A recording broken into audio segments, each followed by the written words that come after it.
장기 이평선, 중기, 단기, 초단기 이평선이 이렇게 역배열되어 있어요. 그죠?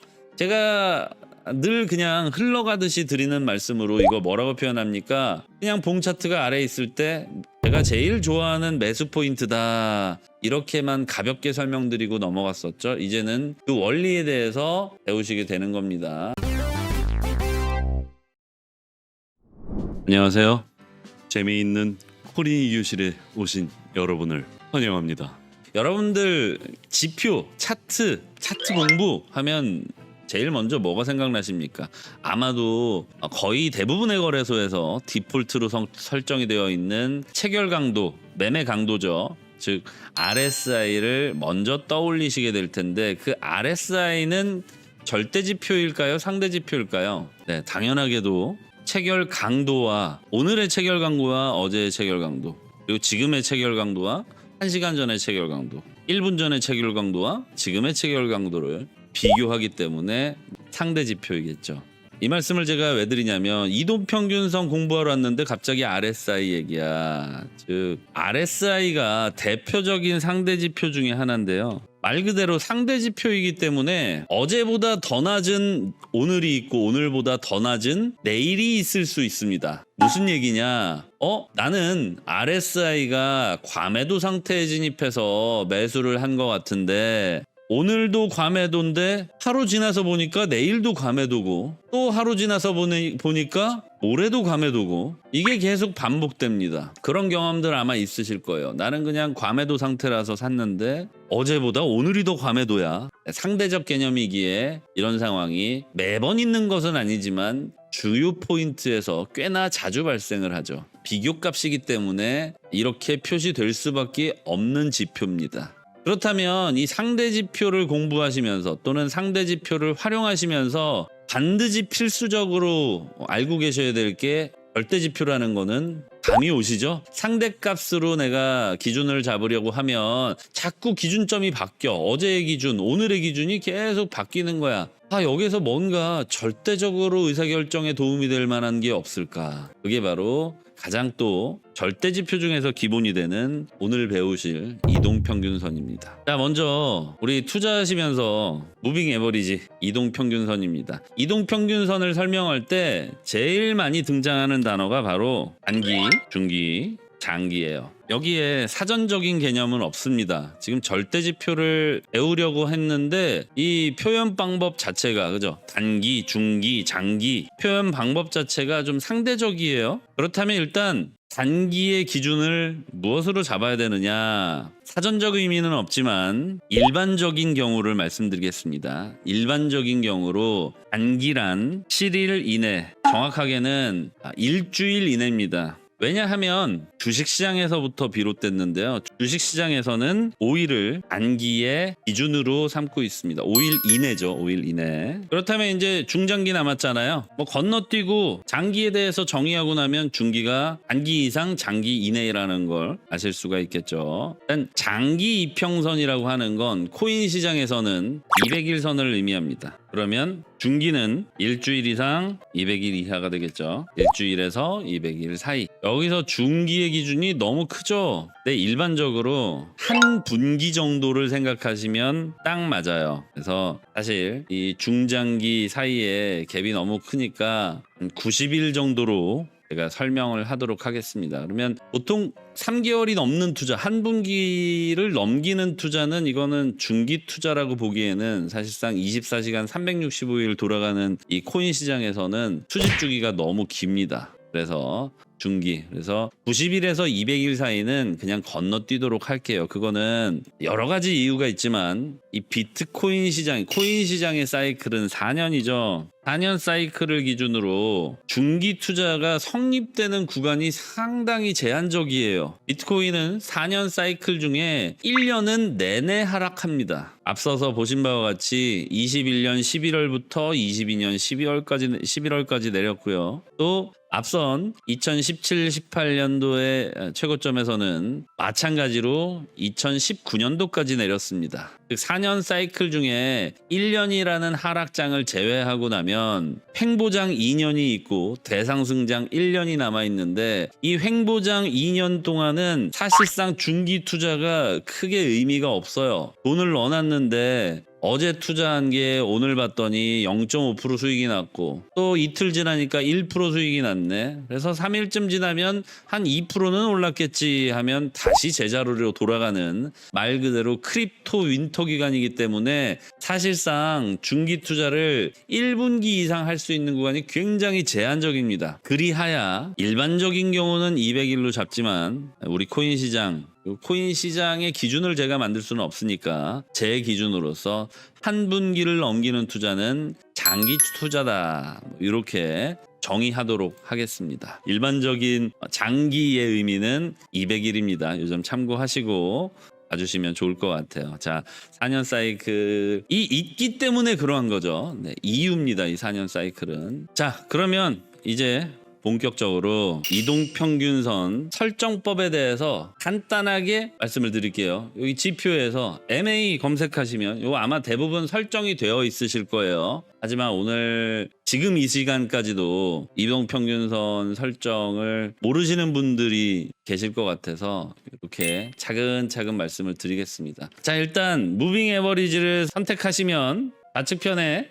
MA라고 뜰 거예요. 그냥 이동평균선 이렇게 검색해도 표시해주는 거래소도 있고요. 그렇지 않은 거래소도 있습니다. 그건 지금 업비트 기반으로 설명을 드리고 있기 때문에 바이낸스에서는 한글로 쓰면 안 나오겠죠. 빗썸은 모르겠어요. 한번 이동평균선을 다 같이 추가를 해보세요. MA 이렇게 검색하시면 됩니다. 이제 간단한 설정법. MA가 추가됐죠? 여기에서 톱니바퀴 설정 메뉴로 들어가세요. 여기 딱 보시면 모습이라고 나와요. 그건 스타일 뭐 이렇게도 나오고 거래소에 따라서 여기에서는 모습이 아니라 인풋을 누르세요. 네, 인풋 눌러주시면 됩니다. 그러면 여기 길이라는 곳에 디폴트로 9라는 숫자가 들어가 있죠. 지금 우리가 보고 있는 여러분이 보고 계신 이 화면이 비트코인 일봉입니다. 그러면 지금 디폴트로 설정되어 있는 이동평균선은 9일선이 되는 거예요. 그렇죠? 그러면 다시 기준으로 돌아가서 단기는 일주일 이내라고 했으니까 단기 이동평균선을 설정하려면 길이를 7로 바꿔야 되겠죠. 여기에 숫자를 기입하셔도 되고 옆에 있는 화살표를 위아래로 넘기셔서 바꾸셔도 됩니다. 이렇게 바꿔주세요. 화면상에 어떻게 설정되어 있는지 안 보여요. 이럴 수 있잖아요. 헷갈리실 때는 모습으로 가셔서 그냥 눈에 잘 띄라고 얘를 빨간색으로 한번 바꿔볼까요? 네, 눈에 잘 띄라고 그냥 아무 의미 없이 빨간색으로 바꾸시고 아래쪽에 보시면 여기 투명도 설정이 있어요. 불투명성이라고 나죠. 오퍼시티라고 하는데 어찌됐든 100%는 완전히 보이는 상태고요. 네, 조금 보시다가 불편하시면은 살짝 투명도를 주시면 됩니다. 그리고 제일 중요한 거 여기 눈에 잘 안 보이시는 형님 누님들 그러면 여기에 두께를 이렇게 본인이 보시기 편한 두께로 바꾸시면 되는데 얘를 가장 두껍게 한번 하고 차트를 볼까요? 야, 봉을 가려. 그죠? 이런 경우에는 요 투명도를 살짝 줄여서 확인하시거나 아니면 봉 차트를 가리지 않는 선에서 눈에 띄는 정도를 한번 찾아보시기 바라겠습니다. 저는 어차피 방송용이기 때문에 그냥 여러분들 눈에 잘 띄시라고 봉 차트를 좀 가리겠지만은 그냥 두꺼운 걸로 설정을 하겠습니다. 여기까지 되셨다면 이제 확인 누르시면 되겠죠? 우리가 지금 정의를 했어요. 단기, 중기, 장기. 그럼 우리는 단기부터 먼저 배워보도록 하겠습니다. 단기 이평선 설정하셨나요? 설정하셨으면 이제 데드크로스와 골든크로스 개념에 대해서 알게 되실 텐데 데드크로스와 골든크로스 좋은 것부터 배워야 되겠죠? 이평선을 활용한 첫 번째 법칙입니다. 제1법칙 이평선 매매법. 일단 골든크로스는요 이렇게 정의할 수 있어요. 단기 이동평균선이 중장기라고 할게요. 중장기 이동평균선을 돌파하는 경우 차트에서 한번 찾아볼까요? 알트로 아무거나 전환을 해서 찾아보도록 하겠습니다. 단기 지표니까 4시간 이내로 봐야겠죠. 가장 가까운 걸로 볼까요? 요 구간이 좀 도드라지네요. 그죠? 지금 빨간 선이 이렇게 돌파하고 있어요. 골든 크로스 찾아보세요. 1번 2번 그죠? 여기 3번 하나 둘 셋 골든 크로스입니다. 데드 크로스는 그 반대겠죠? 이 반대입니다. 장기 이평선이 중장기 이평선을 하락 돌파하는 경우 또는 단기 이동평균선이 중장기 이동평균선을 하락 돌파하는 경우 이렇게 이해하시면 되겠습니다. 대표적인 패턴은 한번 싹 그려드릴게요. 이렇게 장기 이평선이 있고요. 단기 이평선들이 쭉 바닥에 놀다가 이렇게 돌파하는 경우 매수 포인트는 어딜까요? 돌파 매수가 되겠죠. 여기서 이제 골든 크로스라고 표현하는 거는 상대적으로 단기보다는 중기, 중기보다는 장기의 골든 크로스의 힘이 더 강합니다. 무슨 얘기냐? 1분봉보다는 3분봉이, 3분봉보다는 5분봉이, 15분봉이, 30분봉이, 1시간 봉이 이런 식으로 장기 지표로 넘어갈수록 이평선 돌파 효과, 즉 골든 크로스 효과가 더 커진다는 얘기예요. 네. 이 부분 참고하신 상태에서 우리는 단기 지표를 배우는 거니까 단기 매매 시에 활용하시려면 반드시 중장기 이평선을 먼저 체크해 두시고 대체적인 방향이 어느 쪽을 향하고 있는지 파악해 두신 다음에 단기 거래를 시작하셔야 됩니다. 그러니까 가장 좋은 건 사실 오늘도 그런 질문을 남겨주셨어요. 근데 제가 설명을 드리면서 그 질문 남겨주신 분의 상태를 확인했는데 모바일로만 거래를 하고 계신다고 하시더라고요.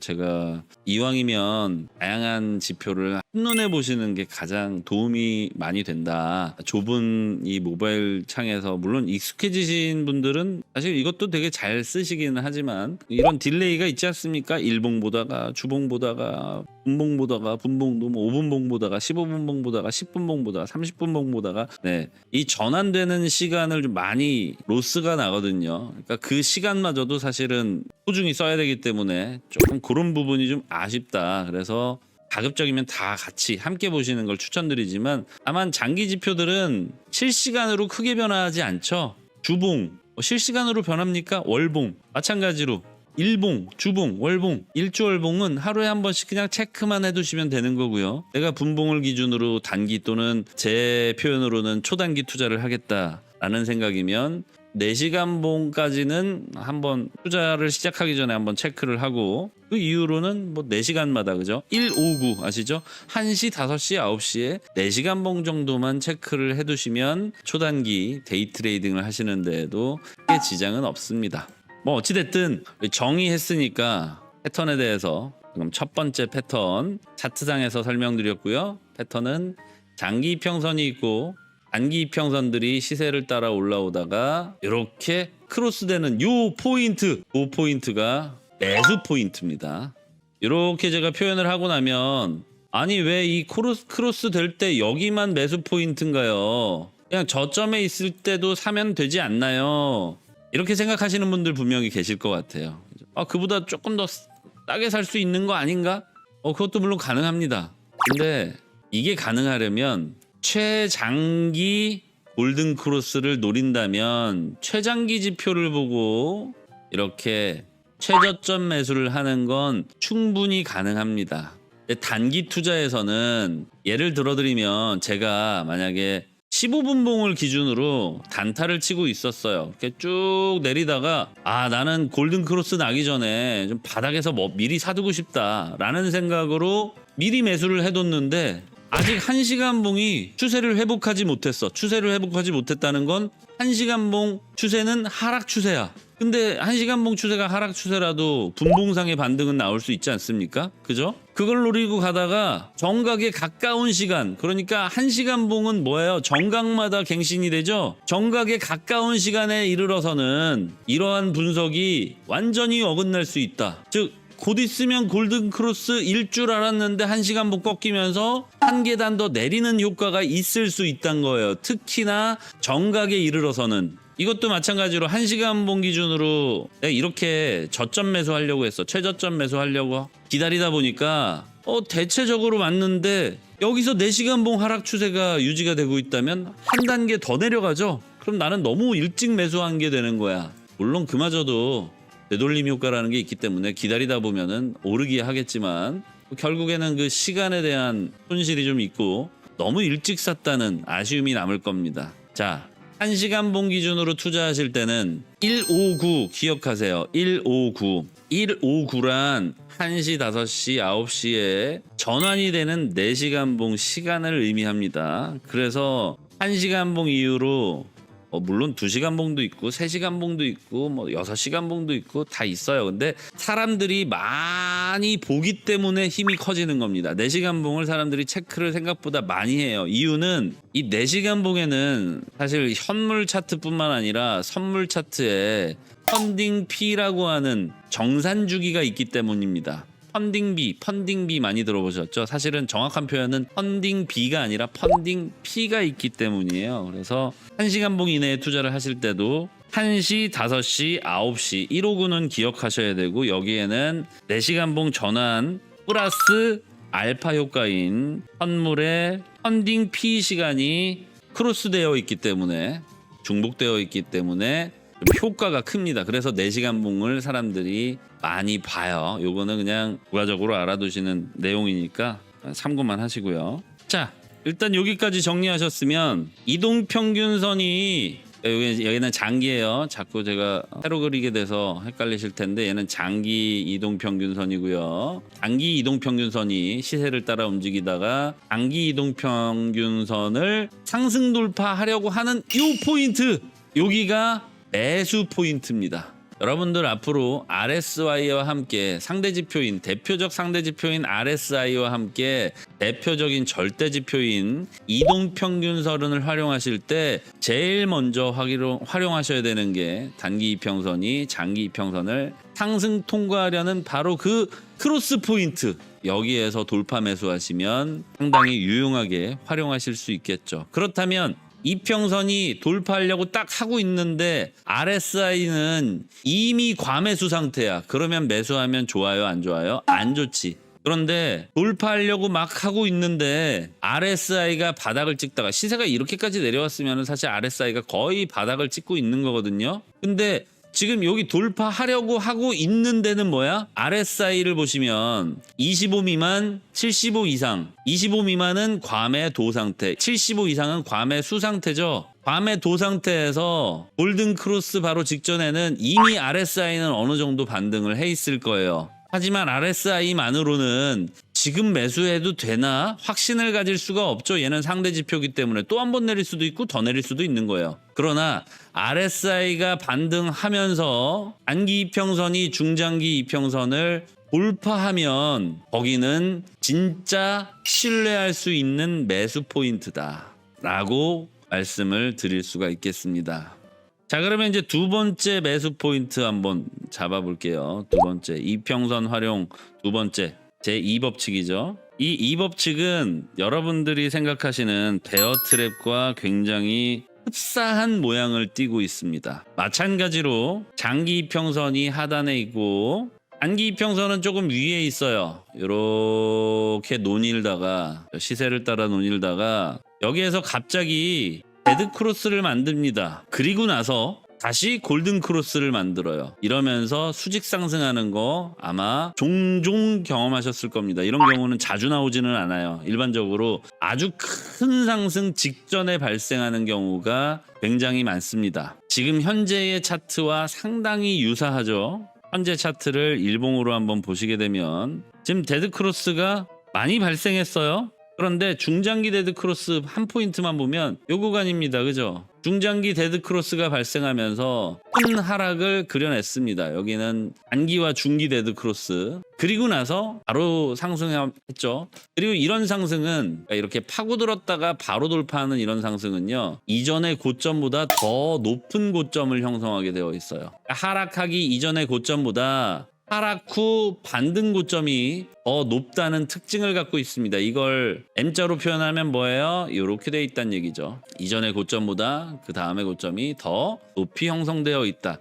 그리고 또 하나의 특징, 5파도 마찬가지로 3파의 시작점보다 살짝 높아져 있습니다. 보시게 되면 이렇게 이해되시죠?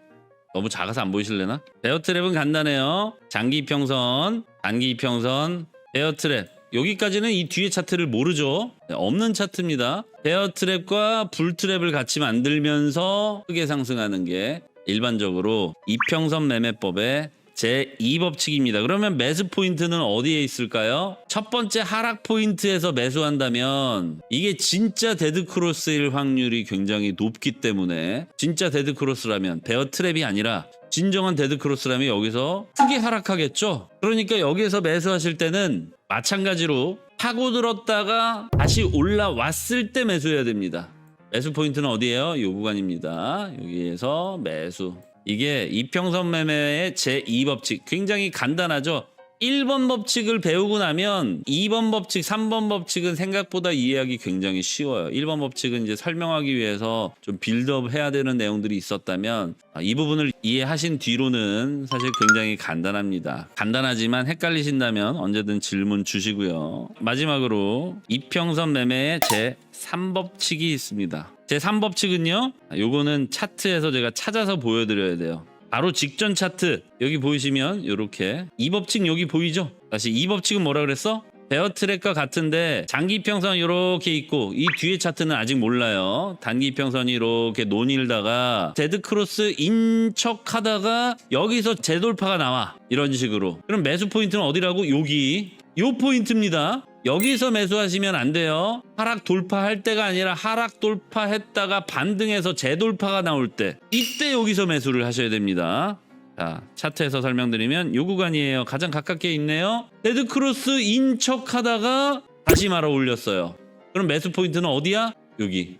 자, 차트로 보니까 좀 간단하죠? 자, 제3법칙도 생각보다 간단합니다. 근데 이거는 차트로 보여드리면 아마 한 방에 이해가 되실 거예요. 자, 여기 있습니다. 데드크로스도 아니고 골든크로스도 아니고 이런 구간 제가 뭐라고 표현합니까? 올라도 많이 못 오르고 내려도 많이 못 오른다. 이렇게 표현하죠. 이 올라도 많이 못 오르고 내려도 많이 못 내리는 구간을 수렴 구간이라고 합니다. 수렴. 시세가 위아래로 확산되어 가는 과정이 아닌 수렴하는 과정. 그러니까 변동성이 낮다라고 표현하고요. 수렴 중이다 이렇게 표현하고, 표현 방식은 여러 가지가 있습니다만 이 수렴 차트에서 가장 많이 보여지는 게 마지막 3법칙입니다. 이평선 매매법 제3법칙. 바운드예요. 무슨 얘기냐면 장기 이평선이 쭉 이렇게 형성돼 있죠. 근데 단기 이평선이 장기 이평선 터치하면 반등하는데 크게 오르지도 못해. 터치하면 반등하는데 크게 오르지도 못해. 계속 이렇게 장기 이평선을 기준으로 단기 이평선이 바운드만 합니다. 데드크로스도 안 나오고 계속해서 바운딩만 해요. 찍으면 여기서부터 올라갈 것 같았는데 다시 돌아오고, 뭐야 올라갈 것 같았는데 에이 다시 들어오고. 이게 수차례 반복되면 일반적으로 단기 투자자들은 학습 효과라는 게 생겨요. 무슨 학습 효과가 생기냐면, 어차피 여기가 뭐 1일이라고 해볼게요. 1일이야. 2일쯤 되니까 야 이거 내 1일날 내가 경험했던 거기야. 여기선 또 내려. 여기서 팔겠죠. 2일차에. 3일차에 또 사. 내가 보니까 이거는 무조건 박스야. 저점 오면 다시 사. 그럼 4일차에 또 팔게 되겠죠. 낮은 변동성, 이게 언제까지 지속이 될 거라는 보장이 없지만 일반적으로 단기 투자자들은 학습 효과가 생겨서 에이 어제도 그랬고 그제도 그랬어. 지난주 내내 그랬어. 이번 달 내내 그랬어. 올해 내내 그랬어. 이런 생각이 계속해서 이어져 옵니다. 그러니까 상대적으로 수렴 구간의 상단에선 매도하고요. 수렴 구간의 하단에서는 재매수를 해요. 이게 수차례 반복되다가 마지막에 급상승 바로 전에 바운드 효과가 생기는데, 여기서도 제일 먼저 매도가 어디에서 나오겠어요? 이런 구간에서 나옵니다. 실제로 보시면 여기서는 매도하면 안 될 것 같잖아요. 이때 당시가 이 현물 ETF 승인될 때 같은데 맞네. 그죠? 여기가 1월 10일 날, 올해 1월 10일 현물 ETF 승인시고요. 물론 이때도 막 저 바닥으로 처박는다라고 분석했던 사람들 많았죠. 그 사람들 다 어디서 샀겠어? 아직 못 샀거나 1억 넘어서 샀어요. 학습 효과 때문에 그렇습니다. 그럼 보통 어딜 기다리냐? 직전 저점을 기다리죠. 왜? 그동안의 학습 효과 때문에 여기 안 오면 못 사는 거야. 그죠? 그럼 여기서 다시 사. 여기 오면 다시 팝니다. 실제로 이 구간에서 매도하는 건 뒤에 차트를 알고 있는 내가 봤을 때는 바보짓이잖아. 미친놈 같잖아. 여기서 왜 팔아? 이때 얼마였어요? 비트코인 5천만 원이었잖아. 비트코인을 5천만 원을 왜 팔아? 미친 거 아니야? 했는데 그 미친 사람들이 꽤나 많았죠. 블록상으로도 많고. 그죠? 이 사람들 다 미친 거예요? 아닙니다. 학습 효과 때문에 그래요. 이 바운드 효과 때문에 어차피 여기서 팔면 또 다시 저점을 주겠지라는 학습 효과가 쌓여진 상태이기 때문에 여기서 팔았던 겁니다. 그것도 꽤나 많은 사람들이. 자, 근데 여러분은 이제 알고 있어요. 바운드 차트. 바운드 차트는 일반적으로 3번 정도 형성되면 그때부터는 변곡점이 생기기 시작하는데 무슨 얘기냐? 장기 이평선이 오랫동안 횡보하니까 이렇게 쭉 옆으로 늘어져 있겠죠? 단기 이동 평균선이 하나, 둘, 3번 정도 터치하고 나면 이때는 절대 직전 고점에 도달한다고 하더라도 매도를 하시면 안 되는데 이유는 바운드 효과가 3번 정도 지속이 되면 이거 우리 다른 말로 뭐라 그럽니까? 다른 관점으로 삼중 바닥이라고 표현하죠. 저는 뭐라 그래요? 쌈 바닥.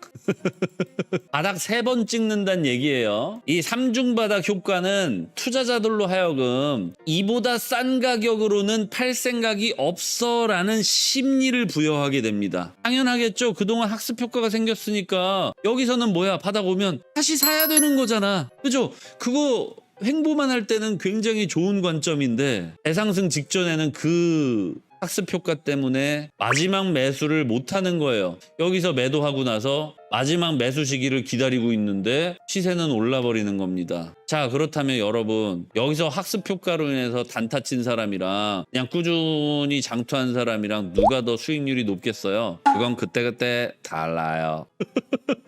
물론 모든 경우의 수를 다 말씀을 드릴 수는 없겠지만 선물 투자로 여기서 레버리지를 이빠이 땡기신 분들은 여기서 수익률이 어느 정도 높아져 있을 수 있어요. 그러나 일반적인 경우 그리고 제가 말씀드리는 도박이 아니라 투자를 하시는 경우 그렇다면 일반적으로는 티끌 모아 티끌 하시는 것보다는 큰 상승을 가져가시는 게 좋습니다. 자, 그렇다면 우리 지금 뭘 배우고 있어요? 바운드 차트의 바운드 이평선에 대해서 배우고 있죠. 바운드 이평선 간단합니다. 장기 이평선이 오래도록 횡보하는 경우에 단기 이평선이 여기서 바운드를 하는데 일반적으로 3번 정도 바운드하고 나면 학습 효과들 때문에 대부분 직전 고점에서 매도를 했을 겁니다. 그럼 여기서 다시 재매수를 하겠죠? 그리고 나서 대상승 전에 또다시 매도를 해요. 이때 여러분들은 매도를 하시면 안 되겠죠? 이해하셨습니까? 그러니까 바운드 차트에서는 장기 이평선을 터치할 때 3번째 바닥에서는 무조건 매수한 뒤 그 다음 수렴 구간의 상단에서 매도를 하지